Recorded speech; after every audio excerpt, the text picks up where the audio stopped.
नमस्कार दोस्तों, कोरोना के इस दौर में हम आपको लाए हैं एक वो विकल्प जिसमें कभी अपने विचारों को ऑनलाइन मीडिया के माध्यम से आम लोगों तक पहुंचा सकते हैं तथा कवियों और श्रोताओं के समागम में कोई बाधा भी नहीं होगी। तो आइए सुनते हैं कवियों की चौपाल।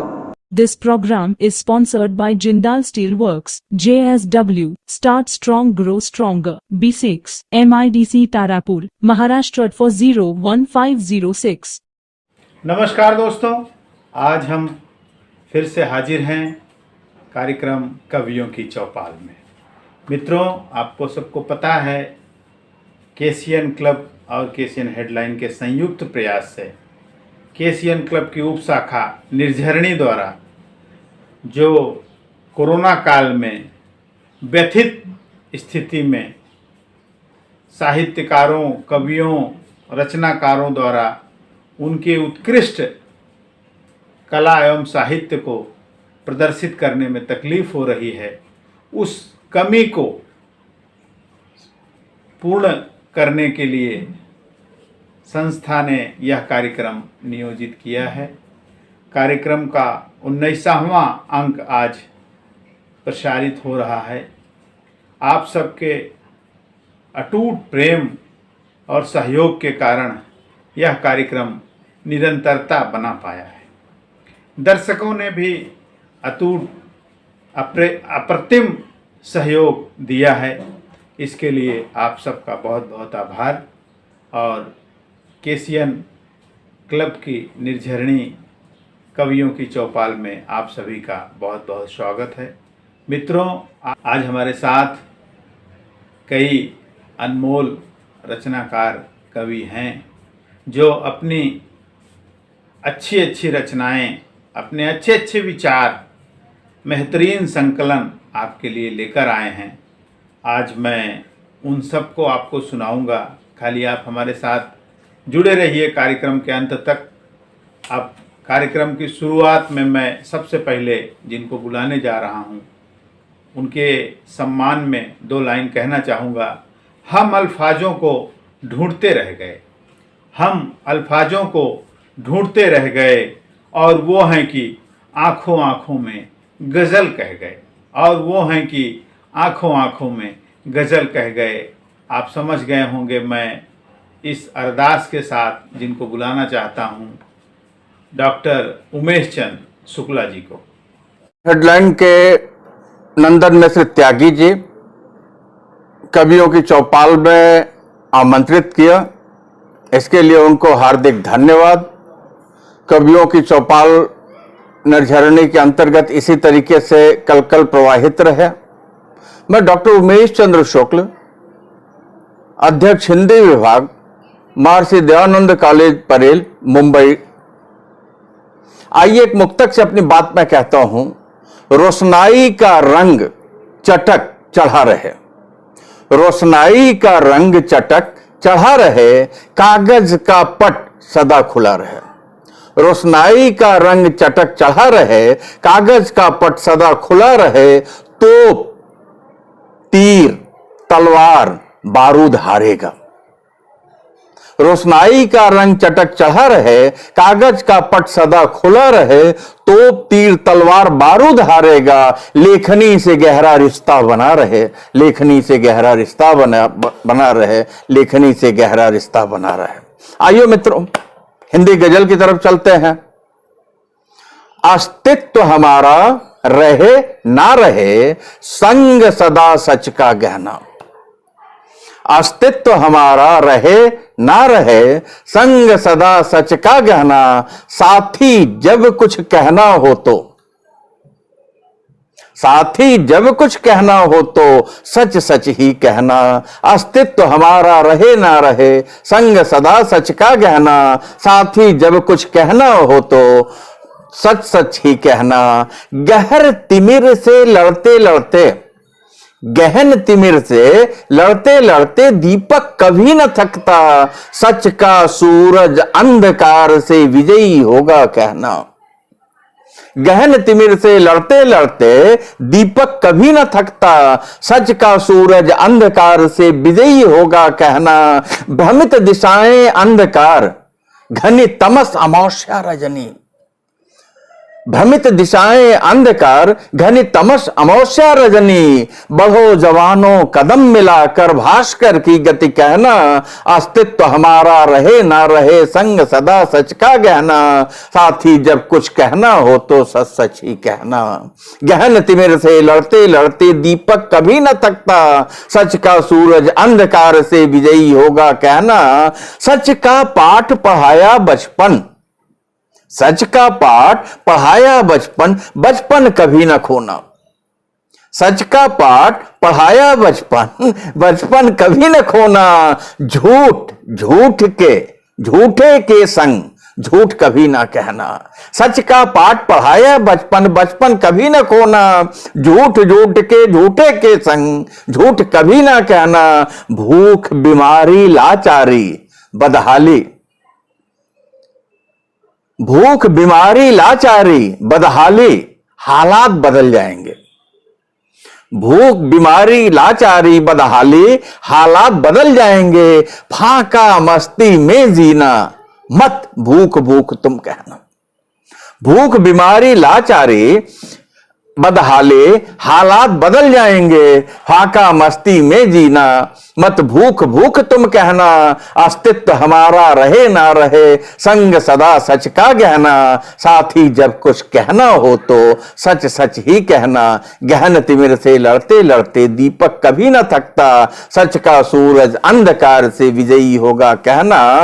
भूख बीमारी लाचारी बदहाली, हालात बदल जाएंगे। फाका मस्ती में जीना, मत भूख भूख तुम कहना। सावरकर को काला पानी,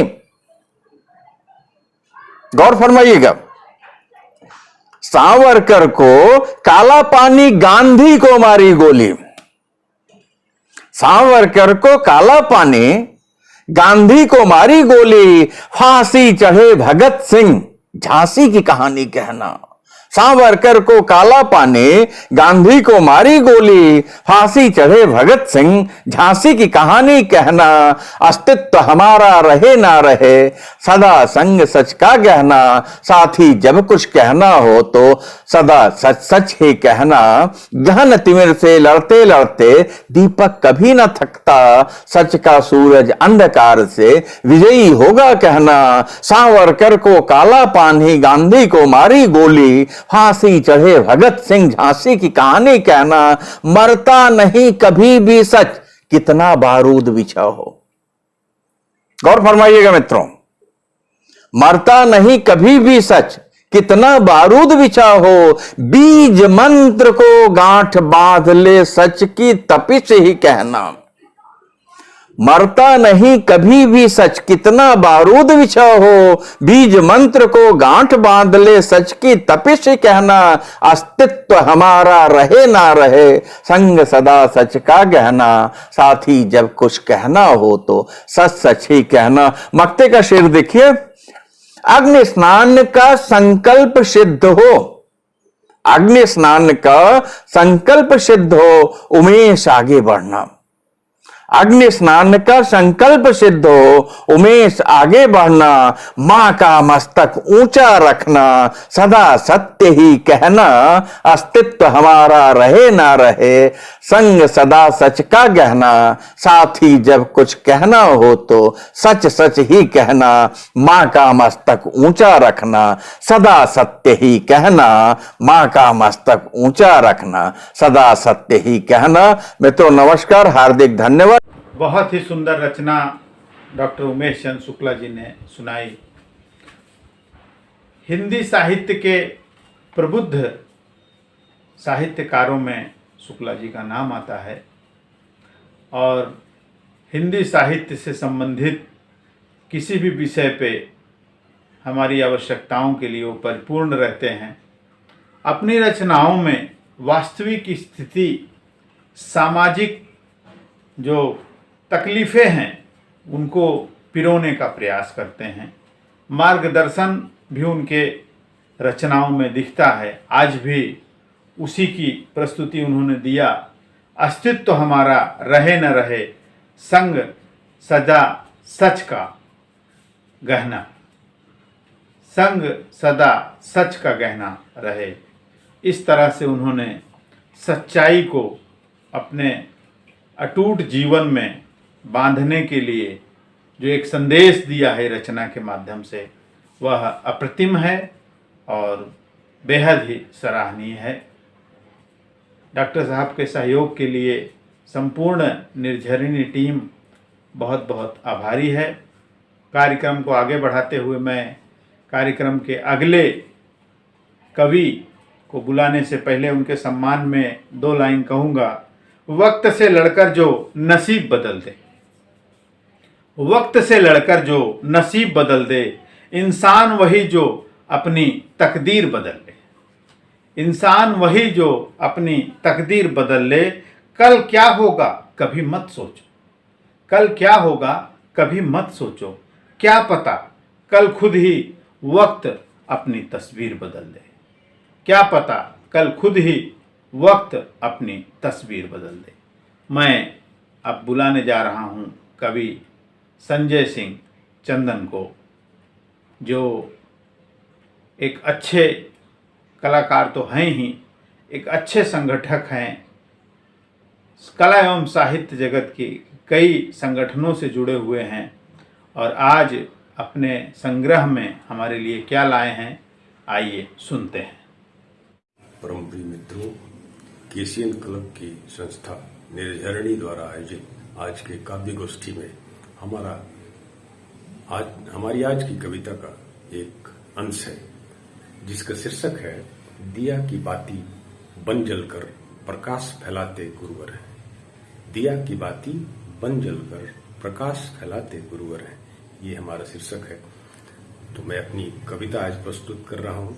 इससे पहले मैं आज के आयोजक मंडल का बहुत बहुत धन्यवाद करना चाहता हूँ और आज के संचालक महोदय का बहुत बहुत धन्यवाद करना चाहता हूँ, जिन्होंने आज हमें इस मंच पे अपनी कविता के प्रस्तुतिकरण का अवसर दिया। इसके लिए बहुत बहुत धन्यवाद, तहे दिल से धन्यवाद। तो मेरी कविता है दिया की बाती बन जलकर प्रकाश फैलाते गुरुवर हैं। गुरु ब्रह्मा है, गुरु विष्णु है, गुरु महेश्वर है, ज्ञान पिपासा अर्पण कर इंसान बनाते गुरुवर हैं। ज्ञान पिपासा अर्पण कर इंसान बनाते गुरुवर हैं। हर तकलीफ और मुश्किल के रोड़े साथ हटाते गुरुवर हैं। वैदिक काल से वर्तमान का भान कराते गुरुवर हैं। सही गलत का जीवन पथ पर राह दिखाते गुरुवर हैं। देश की खातिर होम करो सब, देश की खातिर होम करो सब, पैगाम बताते गुरुवर हैं। सही गलत का जीवन पथ पर राह दिखाते गुरुवर हैं। देश की खातिर होम करो सब, पैगाम बताते गुरुवर हैं।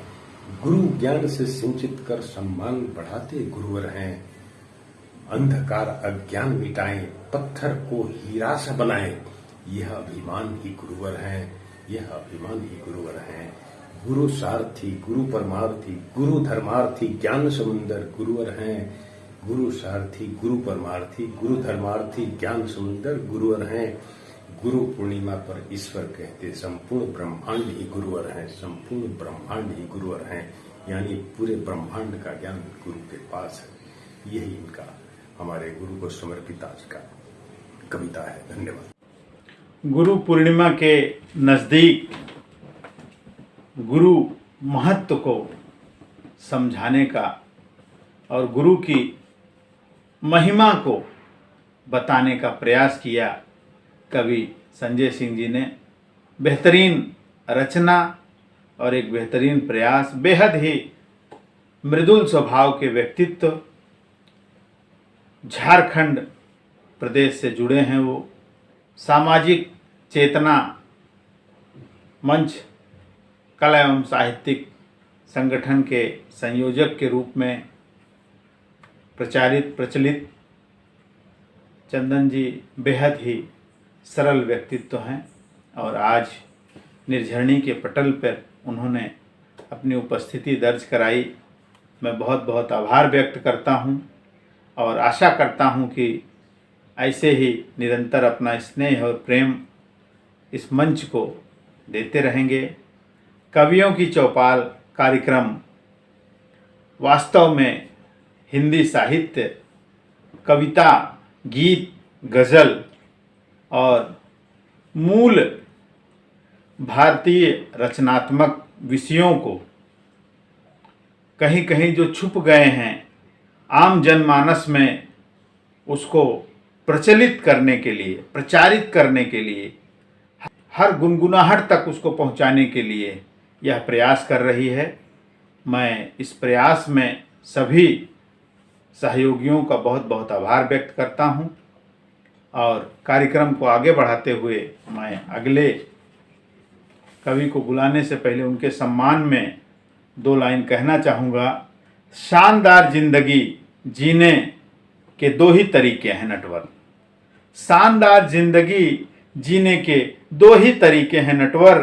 जो पसंद है उसे हासिल करो, जो पसंद है उसे हासिल करो, नहीं तो जो हासिल है उसे ही पसंद करो, नहीं तो जो हासिल है उसे ही पसंद करो। बेहद ही मृदुल हृदय, प्रेम हृदय, पुष्प हृदय कुमार कलहंस जी हमारे बीच में आ रहे हैं। आइए सुनते हैं उनकी रचना को। मित्रों, मैं कुमार कलहंस आज पुनः आपके सामने निढंडी के पटल पर एक श्रृंगार की कविता लेकर प्रस्तुत हूँ। इसका शीर्षक है और डाली फूल की मुझ पर झुकी थी। कविता की शुरुआत करता हूँ, ध्यान दीजिएगा कि और डाली फूल की मुझ पर झुकी थी। चांदनी थी रात, वायु भी थी शीतल। चांदनी थी रात, वायु भी थी शीतल। वृक्ष की छाया तिलस्मी घूमती थी। रात की बाहों में अलसाई धरा को, रात की बाहों में अलसाई धरा को मोद में मदहोश होकर चूमती थी। तब दबे पाँवों वो आई पास मेरे, तब दबे पाँवों वो आई पास मेरे। वक्त की रफ्तार भी जैसे रुकी थी और डाली फूल की मुझ पर झुकी थी। खुशबुओं के होंठों ने मुझको टटोला, खुशबुओं के होंठों ने मुझको टटोला और भर दी एक मादकता अनोखी। खुशबुओं के होंठों ने मुझको टटोला और भर दी एक मादकता अनोखी। हो गई वर्षा परागों के कणों की, हो गई वर्षा परागों के कणों की। तन मेरा भीगा और मेरी चेतना भी। मैं था भावों की सलोनी वाटिका में, मैं था भावों की सलोनी वाटिका में। पा लिया सब कुछ, रही ना कुछ कमी थी। मैं था भावों की सलोनी वाटिका में। पा लिया था सब कुछ, पा लिया सब कुछ, रही ना कुछ कमी थी और डाली फूल की मुझ पर झुकी थी। मैंने धीरे से कहा परिचय बताओ, मैंने धीरे से कहा परिचय बताओ और वह बोली कि सब कुछ भूल जाओ। मैंने धीरे से कहा परिचय बताओ और वह बोली कि सब कुछ भूल जाओ। मैं ये बोला कि नहीं आसान इतना, मैं ये बोला कि नहीं आसान इतना। मुस्कुराई बोली मेरे पास आओ। मुझको सम्मोहित समर्पण ने किया था, मुझको सम्मोहित समर्पण ने किया था। देख कर वह फूल के जैसे हंसी थी और डाली फूल की मुझ पर झुकी थी। पंखुड़ी का रंग मेरी धमनियों में और सांसों में मेरे खुशबू घुली थी। पंखुड़ी का रंग मेरी धमनियों में और सांसों में मेरे खुशबू घुली थी। चेतना में खिल गए थे चंद लाखों, चेतना में खिल गए थे चंद्र लाखों। आंख में एक मोहिनी सी बस गई थी। लग रहा था चल रहा आकाश में हूँ, लग रहा था चल रहा आकाश में हूँ। राह मेरी तारकों से पट गई थी और थाली और डाली फूल की मुझ पर झुकी थी और डाली फूल की मुझ पर। मैं एक ऐसा गीत लेके आया हूँ जिसमें नायक नायिका को आईने के दुर्गुण के बारे में बताता है कि नायिका दर्पण के सामने बैठती है, देखती है, लेकिन दर्पण क्या उसके रूप की प्रशंसा कर पाता है, क्या उसके रूप को उसको ठीक से दिखा पाता है। उसी को मैंने चित्रण करने की कोशिश की है। ध्यान दीजिएगा कि दर्पण क्या रूप दिखाएगा, दर्पण क्या रूप दिखाएगा। करके श्रृंगार सभी 16 हैं, तुम इसके आगे आओगी। करके श्रृंगार सभी 16 हैं, तुम इसके आगे आओगी। जब रूप गर्विता होकर तुम शर्माओगी इठलाओगी, जब रूप गर्विता होकर तुम शर्माओगी इठलाओगी। यह निठुर निर्दयी चुपके से, यह निठुर निर्दयी चुपके से तब कोई दोष बताएगा। यह निठुर निर्दयी चुपके से तब कोई दोष बताएगा। दर्पण क्या रूप दिखाएगा। प्रतिबिंब दिखा सकता है ये, इसके बस में कुछ और नहीं। प्रतिबिंब दिखा सकता है ये, इसके बस में कुछ और नहीं। मुखड़े के सिवा कुछ और भी है, मुखड़े के सिवा कुछ और भी है। कर सकता उस पर गौर नहीं। भावों से वंचित जड़ दर्पण, भावों से वंचित जड़ दर्पण क्या रूप तेरा पढ़ पाएगा। भावों से वंचित जड़ दर्पण क्या रूप तेरा पढ़ पाएगा, दर्पण क्या रूप दिखाएगा। ये चूर चूर हो जाता ना अब तक ऐसे ये टिकता क्यों, ये चूर चूर हो जाता ना अब तक ऐसे ये टिकता क्यों। निरपेक्ष ये सुंदरता से इसमें है कहाँ रसिकता वो, निरपेक्ष ये सुंदरता से इसमें है कहाँ रसिकता वो। तुम खड़ी रहो यूं बनी ठनी, तुम खड़ी रहो यूं बनी ठनी, ना हंसेगा ना मुस्काएगा, दर्पण क्या रूप दिखाएगा। टुटका दुनिया की नजरों से बचने की खातिर कर लो तुम, टुटका दुनिया की नजरों से बचने की खातिर कर लो तुम।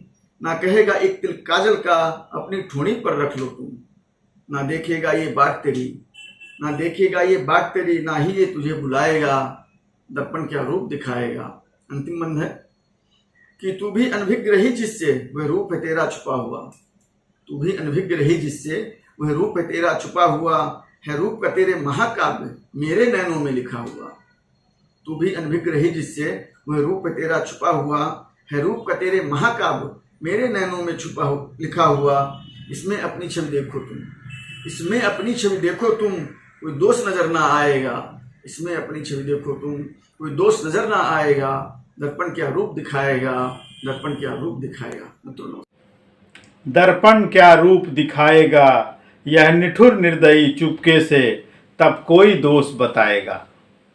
मैंने पहले ही कहा है कि कुमार कलहंस जी एक अच्छे साहित्यकार हैं और कई रचनाएं इनकी ऐसी हैं जो प्रेम और सामर्थ्य दोनों को एक विहंगम योग की तरह दिखाती हैं और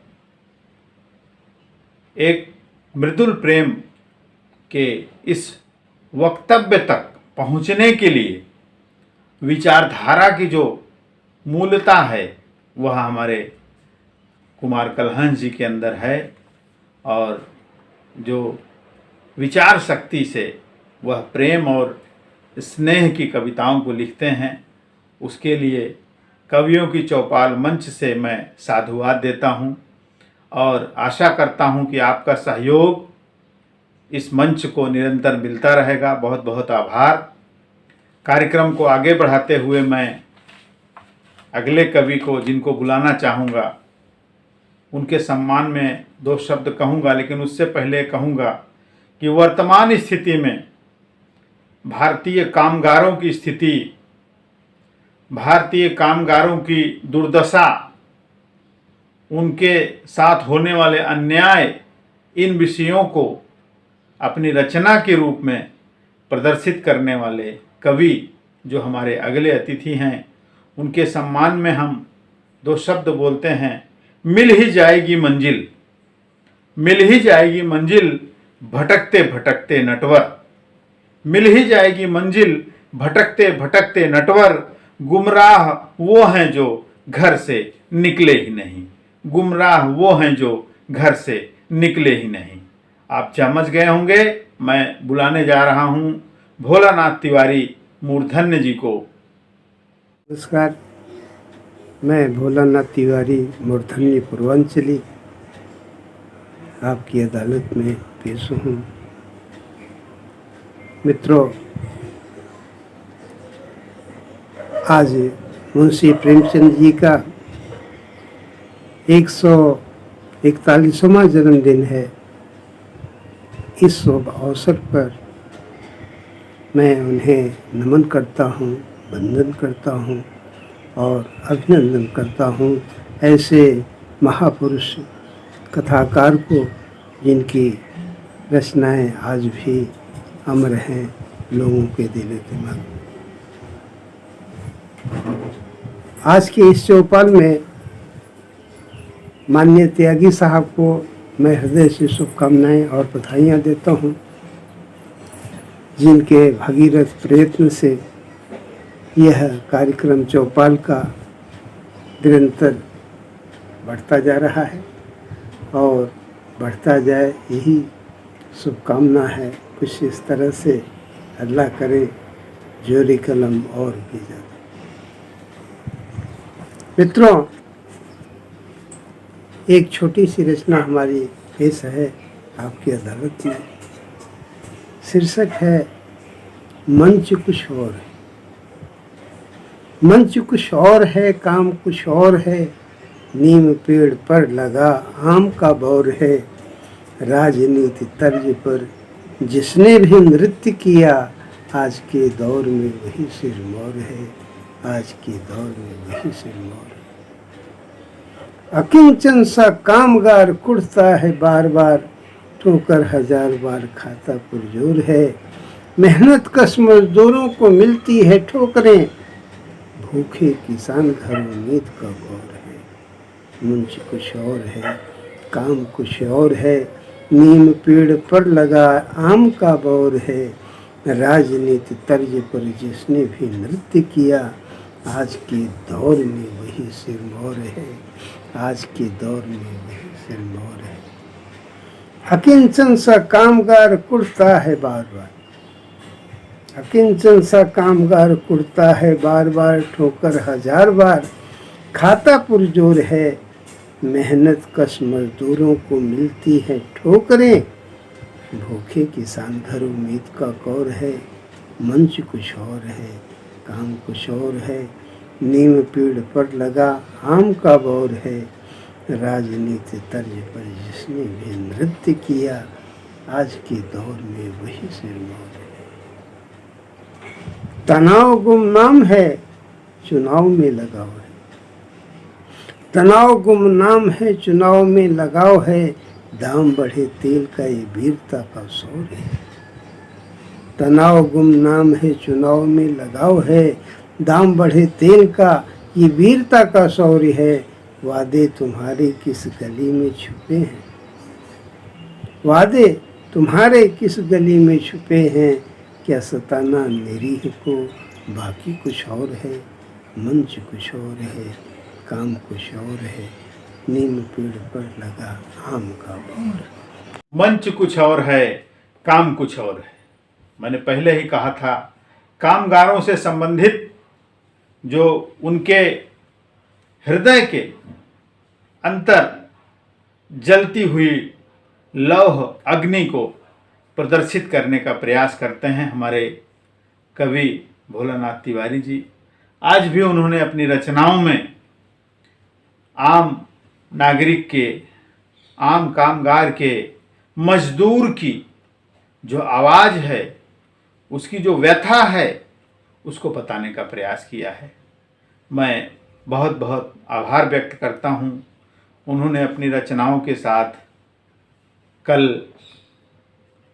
मुंशी प्रेमचंद जी का 141वीं जन्म जयंती उत्सव देश ने मनाया है।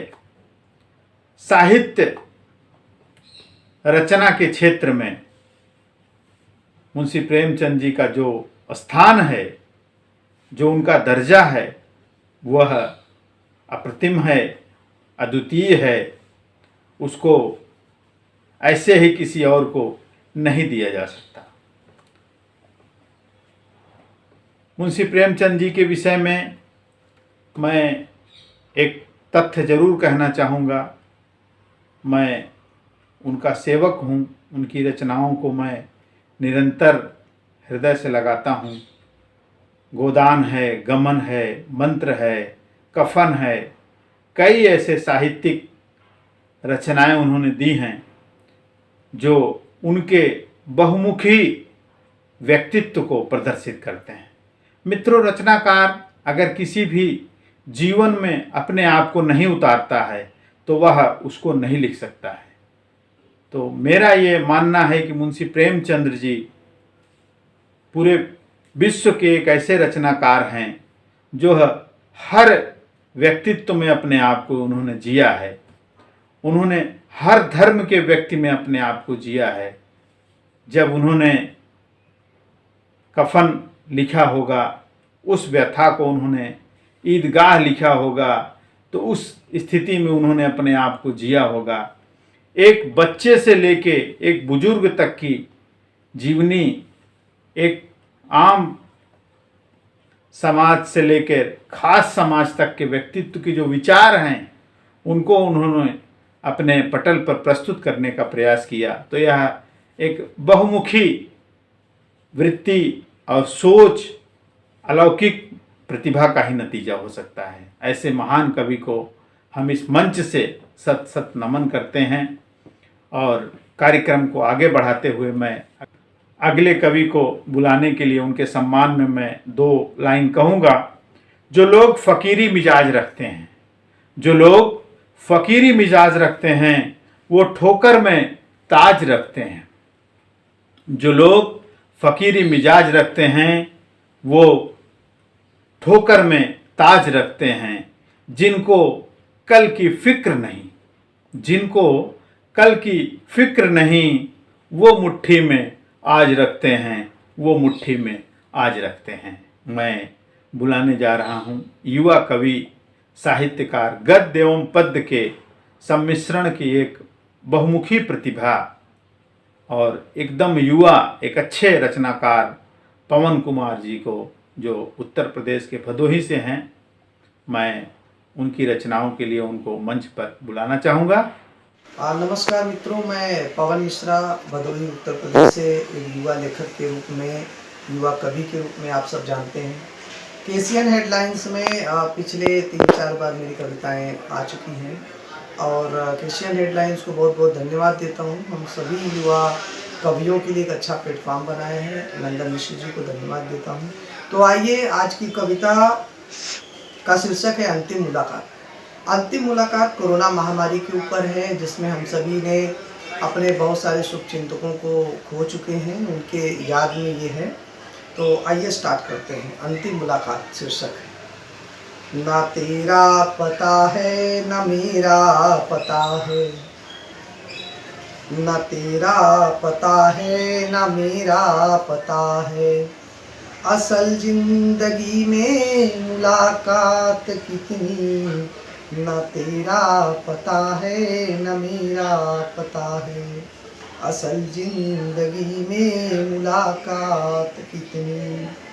ये मुलाकात कितनी सच्ची या झूठी, ये मुलाकात कितनी सच्ची या झूठी, देखो तो वो अपने जो टंगे फ्रेम में है। अपने बहुत से शुभचिंतक जो दिवंगत हो गए हैं, उनके घर पे हम जाते हैं मिलने के लिए, तो पता चलता है कि भाई उनका स्वर्गवास हो गया है और फ्रेम में फोटो लगा हुआ रहता है। अपने मित्रों को देख के बहुत पीड़ा होती है। तो मित्रों, देखो तो वो अपने जो टंगे फ्रेम में है, मिले थे अभी जो चंद रोज मेले में, मिले थे अभी जो चंद रोज मेले में, ना तेरा पता है ना मेरा पता है, असल जिंदगी में मुलाकात कितनी। हुआ था तो थोड़ी सी खांसी और सर्दी, दर्द सर में था और बुखार चरासी थी, वो हंसता नूरानी युवा था निडर।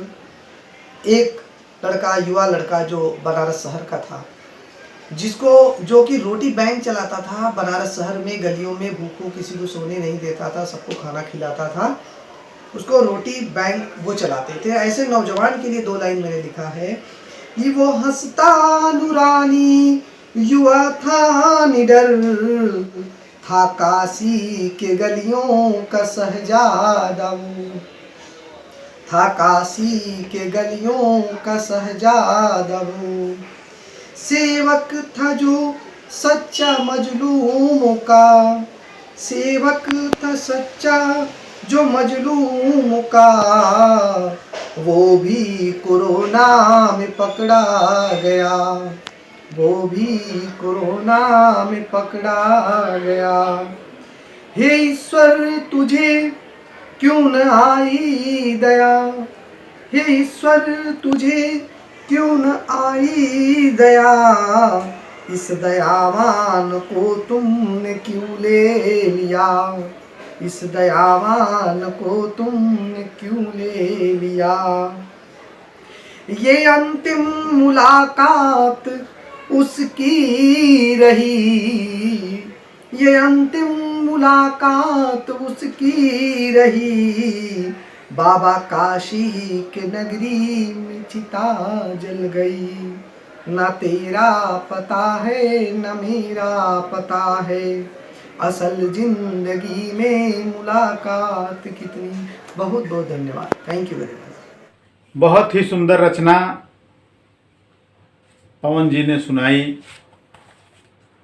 मैं कह रहा था कि बहुमुखी प्रतिभा के धनी हैं और बड़ी खुशी की बात है कि कला एवं साहित्य के क्षेत्र में युवाओं का यह रुचि जो एक बहुत खुशी की बात है। और हमारे बीच में पवन जी एक ऐसे कवि हैं जिन्होंने अपनी रचनाओं से बहुतों के दिल खुश किए हैं। न तेरा पता है न मेरा पता है, न तेरा पता है न मेरा पता है, असल ज़िंदगी में मुलाकात कितनी। इस तरह के निर्गुण विचारधारा को समाज के सामने प्रस्तुत करने की जो क्षमता उनके अंदर है, मैं बहुत बहुत साधुवाद देता हूँ।